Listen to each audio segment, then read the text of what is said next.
नोंथांमोनखौ बानजाय आफादनि जानानै बरायबाय। जोंहा बे गसाइगाव डिस्ट्रिक्ट गुदि फोरोंगिरि आफादनि दैदेननायाव साननैनि हाबाफारिजों नैबे कुसुगाव पाब्लिक हाई स्कुलनि फोथाराव साननैनि हाबाफारिजों खुंजानाय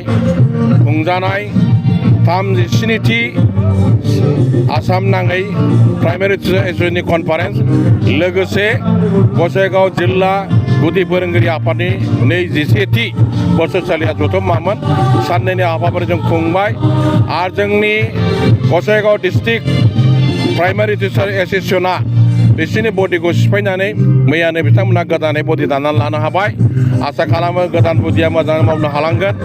आरो सेन्ट्रेल गुदि फोरोंगिरि आफादनि बिथांमोननि हाबाफारिया मात्र बोसोरसालिया जथुम्माल'मोन, कार्मेटिं पिरियड जायाखै। जों बिथांमोननि साननैनि हाबाफारिखौ गसाइगाव जिल्ला आफादनि जानानै खुंबाय।